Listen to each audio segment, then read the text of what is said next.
Oke, assalamualaikum warahmatullahi wabarakatuh. Berjumpa lagi ya teman-teman semua. Pada kesempatan kali ini sedikit saya sharing ya teman-teman tentang bagaimana ketika kita itu mempersiapkan membuat adonan. Dan kebetulan ada salah satu dari teman kita ini ada hal yang menarik ya, yaitu beliau ini membuat adonan tetapi ternyata kelupaan di gula pasirnya. Kemudian adonan itu disimpan dalam kulkas dan kira-kira bisa digunakan atau tidak ya. Nah, jadi intinya seperti ini ya teman-teman. Ketika kita itu membuat persiapan membuat adonan baik itu roti goreng ataupun cakwe, tentunya kita itu harus cermat. Artinya kita harus hati-hati, kemudian harus teliti ya, dan jangan sampai ada yang kelupaan. Nah, bukan hanya teman-teman saja yang pernah kelupaan, saya sendiri pun sering kali seperti itu. Makanya kita belajar dari hal-hal yang sudah kita lewati kan seperti itu ya teman-teman. Jadi proses ya teman-teman, proses buah ketika kita akan membuat adonan ini. Kan saya kalau jualan sekarang itu kan pagi ya. Jadi ketika sore saya itu sudah mempersiapkan segalanya. Artinya bahan-bahan sudah saya siapkan untuk subuh. Jadi ketika kita bangun pagi atau bangun subuh itu semua sudah terpenuhi ya. Kecuali yang tidak bisa, kecuali seperti susu. Mungkin kalau kita memberinya susu cair atau susu kental manis, kemudian telur kan tidak bisa. Telur hanya bisa dimasukkan ke dalam lingkaran adonan itu ya, seperti itu. Jadi supaya kita mengingat dan tidak lupa. Nah, kemudian yang lain-lain kan seperti itu. Itu intinya untuk mengingatkan kembali ya teman. Ketika kalau nanti umpamanya ada yang lupa, kita masih bisa ngecek lagi kan seperti itu. Kalau kita bangun tidur langsung mempersiapkan itu, saya sendiri dulu pernah seperti itu teman. Akhirnya banyak sekali yang lupa karena kita masih belum refresh ya, bangun tidur terus kita kerja menyiapkan bahan-bahan yang begitu rumit kan, bukan hanya satu macam, dua macam. Bahkan kalau teman-teman memakai bumbu-bumbu yang lengkap, otomatis itu kan banyak sekali yang harus kita pikirkan ya teman. Oke, jadi ya teman-teman, proses awal ini berkaitan dengan pertanyaan dari teman kita ini ya, dari subscriber ini. Mungkin kalau umpamanya kita sudah terlanjur lupa gitu, seperti itu. Nah, terlanjur lupanya apa dulu ya? Kalau ini punya Abang Hamzah ya, Hamzah petani ini, dia lupa gulanya ya. Jadi rasa roti goreng terlalu hambar ya, otomatis tidak ada rasa ya. Hanya kita seperti memakan tepung saja seperti itu. Kemudian disimpanlah oleh beliau ke dalam kulkas agar bisa dipergunakan kembali. Itu bagaimana sih kira-kira akan seperti itu. Nah, kalau adonan yang sudah dibuat itu teman-teman ya, walaupun kita simpan di dalam kulkas itu bisa, tidak masalah seperti itu.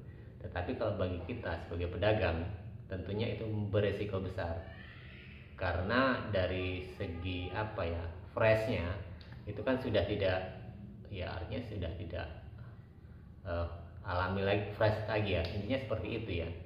Jadi ya kita lebih baik kalau itu memang sudah tersimpan dalam kulkas, ya kita buat cemilan lain lah seperti itu, atau cucuk gigi dan lain kita olah lagi, kita buat apa kan seperti itu. Jadi untuk makanan walaupun jumlahnya banyak, untung tidak dibuang. Kalau kepikiran teman-teman, kalau saya buang adonannya seperti itu. Tapi setidaknya kita menjaga kualitas, bukan tidak bisa saja olah kembali. Itu kan sudah, walaupun disimpan dalam kulkas, dalam freezer ataupun lain-lain seperti itu dalam dingin, itu ada perubahan, ada perubahan secara tekstur, dalam perubahan secara aroma, itu pasti ya seperti itu, dan tidak mencerminkan khas sebagai roti goreng ataupun odeling yang kita buat kan seperti itu. Walaupun kita campur lagi dengan gula pada saat itu juga, atau kita cairkan gula pasir nih, kita aduk di situ, ya tidak masalah kalau itu memang bisa. Tetapi menurut saya itu sebagai pelajaran yang penting, yang pokok buat kita ke depannya agar itu tidak lupa. Nah, saya pernah juga teman-teman bawa cakwe dulu waktu saya usaha di Klaten dulu. Itu lupa bawang putihnya gitu kan. Jadi bumbu bawang putih ini tidak dimasukkan seperti itu. Jadi lupa. Resikonya apa? Saya kasih ke orang adonan, padahal lumayan. Mungkin dulu itu ada kalau 5 sampai 7 kilo ya seperti itu.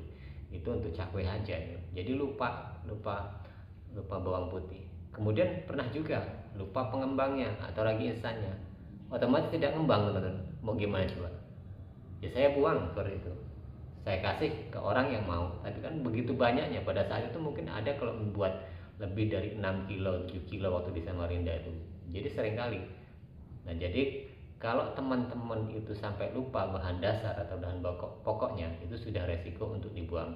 Tetapi kalau teman-teman hanya lupa bahan-bahan sampingan atau bahan-bahan yang tambahan, itu no problem. Contohnya, umpamanya teman-teman ini kalau lupa ngasih aroma, ngasih pasta ya, ataupun ngasih susu lupa, garam lupa. Ya garam untuk bukan untuk cakwe ya, ini untuk roti goreng. Itu lupa kan, kalau roti goreng itu tetap kita kasih cakwe teman-teman. Kemudian telur kita lupa, itu tidak masalah teman-teman, tidak begitu ngefek ya. Tetapi kalau teman-teman lupa bahan pokoknya, tepung nggak mungkin kita lupaan, karena itu nomor satu ya teman-teman. Itu yang paling utama ya untuk membuat roti goreng ataupun bolak-balik ini. Mungkin bisa lupaan mentega, itu kan gagal ngembang seperti itu. Itu bahan pokok ya teman. Tepung, mentega seperti itu. Kemudian kalau roti goreng ya gula pasir tadi. Kemudian apa lagi? Pengembang. Nah ini yang menurut saya itu bahan pokoknya. Jadi 4 bahan pokok ini untuk roti goreng. Kalau lupa ya sudah alamat. Tapi kalau cuma lupa sebagian bahan tambahannya, tidak masalah, tetap kita jual, tidak usah ragu seperti itu. Saya juga sering mengalami itu dulu seperti itu. Nah kemudian kalau untuk cakwe otomatis hampir sama bahan pokoknya, yaitu adalah tepung sendiri, mentega, pengembang, dan bumbu bawang dan garam. 4 ini ya, artinya 4 ini ya, karena bawang dan garam itu kan sudah dihaluskan atau diulek ya teman, jadi satu ya, biasanya seperti itu. Nah itu 4 pokok ini. Kalau cuma lupa telurnya, lupa micin, lupa masako, nggak masalah seperti itu. Nah antisipasinya apa teman-teman? Ya setiap teman-teman ingin berjualan seperti itu kan, kalau teman-teman jualan pagi, sore itu menyempatkan waktu lah gitu kan, menyempatkan waktu menyiapkan bahan-bahan yang kita taruh di baskom seperti itu. Kita persiapan apa-apa saja. Nah sambil nanti kalau ketika kita bangun tidur, itu juga kita akan membuat adonan, ya jangan lupa dicek lagi gitu kan. Saya juga kadang masih ada yang kelupaan, oh ternyata ada masako yang kurang, ternyata telurnya lupa nih, makanya kita tidak jadikan satu kan seperti itu. Nah ini cara kita ngeceknya supaya nantinya bisa untuk mengingat seperti itu kan. Jadi kalau sampai kelupaan bahan pokoknya itu kan ya udah fatal ya teman-teman, seperti itu. Kemudian yang jualan sore, kalau jualan sore itu ya otomatis teman-teman membuat adonan jam 2 nih, jam 3 kan. Ya sebelum itu teman-teman sudah mempersiapkan dulu. Oke, kalau sore mungkin waktunya lebih, kalau kita jualan sore ya waktunya lebih longgar, jadi teman-teman bisa menyiapkan sejak artinya ketika mau membuat adonan sudah diingat, karena memang siang itu kan kita dalam kondisi yang daya ingat yang kuat ya, artinya seperti itu, tidak habis bangun tidur.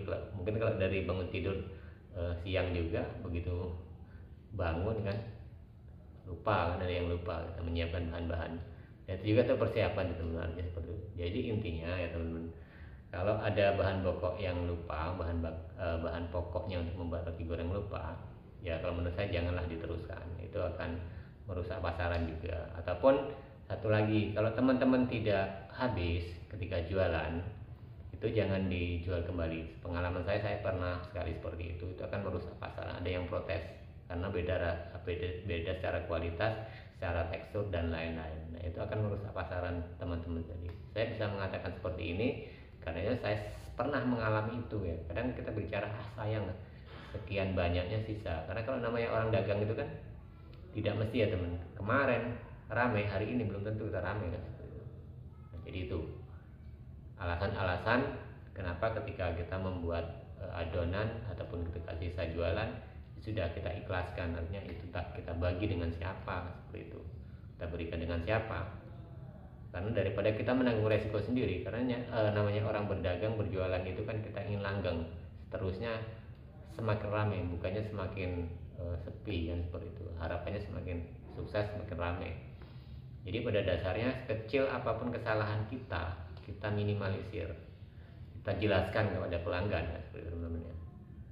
Jadi kalau hal buruk biasanya itu dalam suatu apapun gitu kan, baik itu dagang, kadang cepat nyebarnya seperti itu teman-teman. Kadang jangankan bahan-bahan pokok yang kurang ya teman, kita melayani pelanggan kurang, ada sedikit selah yang kurang enak juga, itu pasti akan menjadi suatu permasalahan yang besar. Jadi itu intinya ya. Ini pertanyaan dari Bang Hamzah Patani Happy Zuleng ini. di akunnya yang sedikit saya jelaskan ya, walaupun dia kan menginginkan kira-kira diselamatkan nggak adonannya. Ya kalau selamat adonan bisa tetap tapi saran menurut saya kalau mau dipaksakan tidak masalah, terjadi ya teman. Tapi kalau menurut saya ya, janganlah seperti itu. Kemudian apa gula pasirnya dicairkan terus digulainin lagi, itu tidak masalah. Tapi kan nggak mungkin juga kan kita kalau dalam dadakan seperti itu kan, dalam dadakan kita jual pagi lupa itu mau bikin ini kan nunggu proses lagi, ngadoni lagi teman. Oke teman, jadi itu sekilas tentang adonan jika gagal ataupun ada yang kurang dalam bahannya, sebagai pengetahuan kita saja, sebagai persiapan teman-teman juga ketika akan usaha, jadi mempersiapkannya itu lebih matang lagi. Oke, terima kasih teman-teman semua, terima kasih ya yang sudah selalu berkunjung ke channel saya, dan kita berjumpa lagi di tayangan dan video-video berikutnya.